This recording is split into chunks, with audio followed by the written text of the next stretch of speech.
Hello बच्चा लोग। तो हम पढ़ रहे हैं क्लास 12th केमिस्ट्री पेपर के बारे में। तो हम रिएक्शन पढ़ रहे हैं। तो आज हमारा अगला रिएक्शन रहेगा 11 नंबर।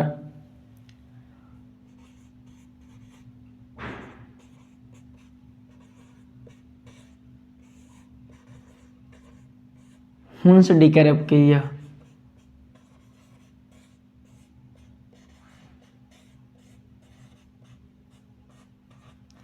आज हम क्या पढ़ेंगे? हुंस डिकर अपक्रिया पढ़ेंगे। तो हुंस डिकर अपक्रिया में हम अभिकारक में क्या लेंगे? तो ये याद करने के लिए हम ये देखेंगे हुंस डिकर अपक्रिया। जो हुंस डिकर थे, मान लेंगे वैज्ञानिक थे। जो ये हुंस डिकर वैज्ञानिक थे, इन्होंने सिल्वर को, किसको भैया? सिल्वर को, मतलब सिल्वर का मतलब एजी, प्रतीक क्या होता है सिल्वर का? एजी। एजी को कहाँ रखा था? सिरके में। CH3COO एसीटेट हो गया, ये सिल्वर हो गया, तो इसे बोल देंगे सिल्वर एसीटेट। तो सिल्वर कहाँ रखा था? एसीटेट में रखा था, अर्थात हम मान लेंगे कि CH3COOAG।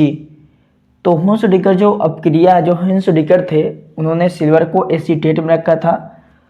और हुंस डिकर में हम सिल्वर एसीटेट की अपक्रिया किससे कराएंगे? ब्रोमीन के साथ। किससे कराएंगे? ब्रोमीन के साथ। किसकी उपस्थिति में भैया? CCl4 कार्बन टेट्राक्लोराइड की उपस्थिति में कराएंगे। तो क्या बनेगा? देखो भाई, यहां से जो हम देखेंगे CO2 अलग हो जाएगा, यहां CO2 अलग हो जाएगा, तो अलग कर लेते हैं। प्लस यहाँ Br2 है, यहाँ Ag है, तो एक क्या बनेगा? AgBr बनेगा, सिल्वर ब्रोमाइड AgBr।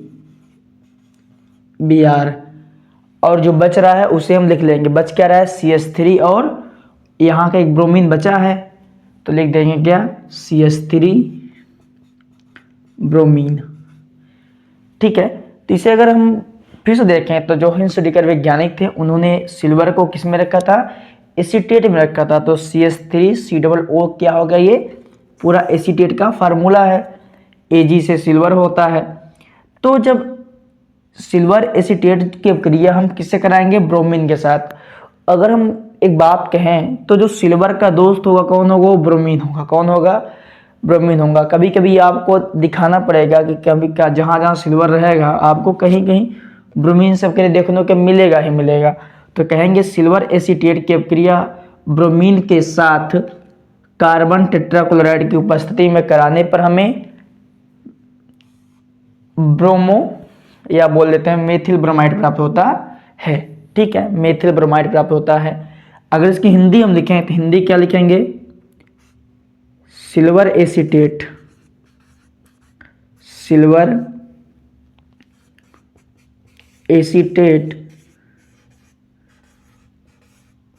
की अपक्रिया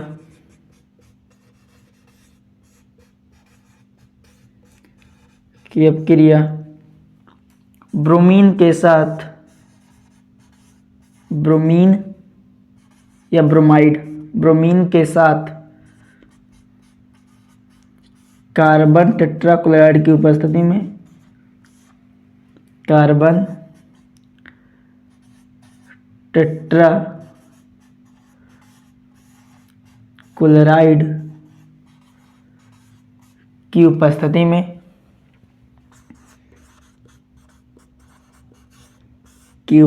में, कराने पर एथिल ब्रोमाइड प्राप्त होता है। एथिल ब्रोमाइड प्राप्त होता है, प्राप्त होता है। अतः यह अभिक्रिया, अतः यह अभिक्रिया हुंस डिकर अभिक्रिया कहलाती है। हुंस डिकर अभिक्रिया कहलाती है।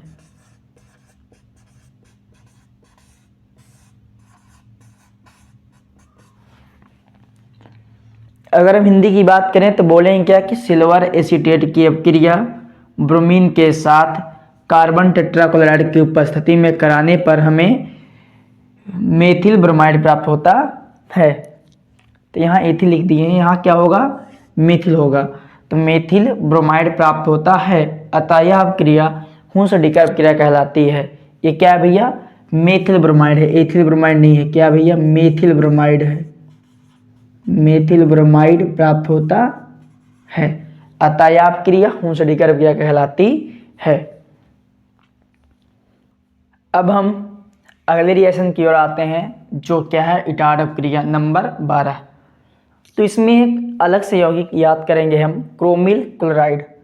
तो हम ये देखते हैं कि, और इसमें आएगा एक टालुइन, टा से टालुइन आएगा, टालुइन आएगा। तो टालुइन का सूत्र क्या होता है, C6H5CH3, किससे कराएंगे, क्रोमिल क्लोराइड के साथ, 2 क्रोमियम O2Cl2 के साथ CCl4 या CH2। तो यहाँ तक हिंदी क्या बनेगी कि क्रोमिल क्लोराइड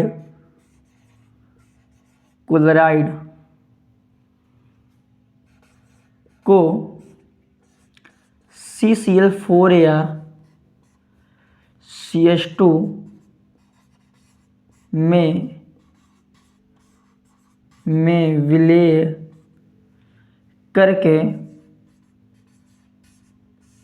करके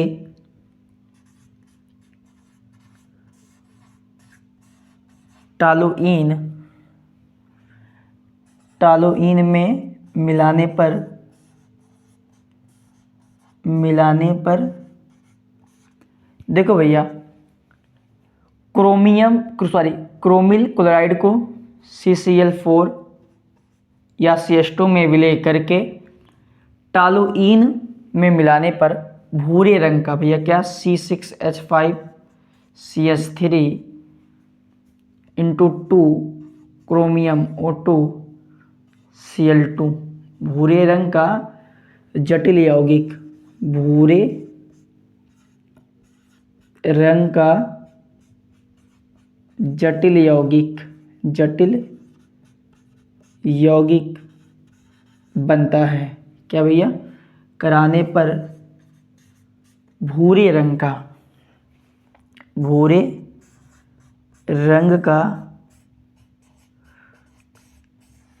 जटिल यौगिक बनता है।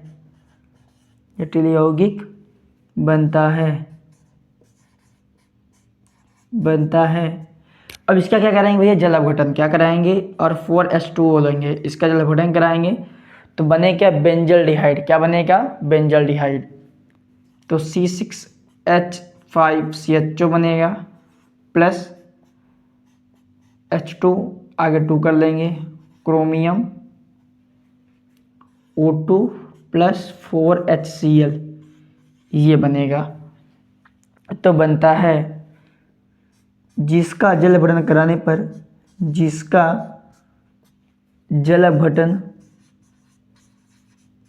जल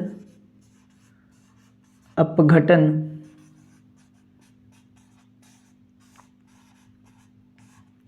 कराने पर बेंजल्डिहाइड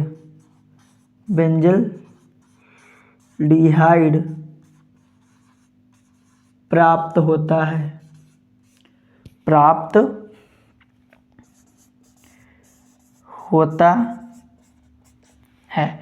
तो अगर हम दोबारा देखें तो इटार्ड में टा है तो टालुइन आएगा, और एक यौगिक अलग से याद करेंगे, क्रोमिल क्लोराइड।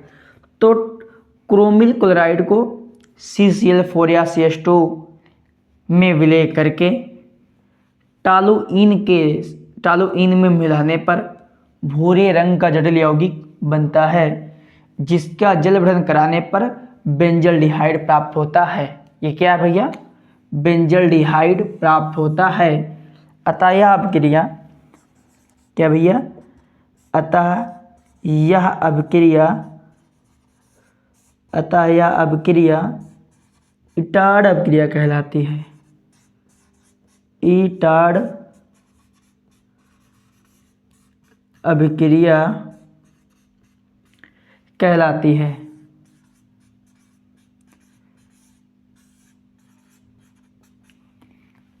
है। आशा है आज के दोनों रिएक्शन समझ में आया होगा।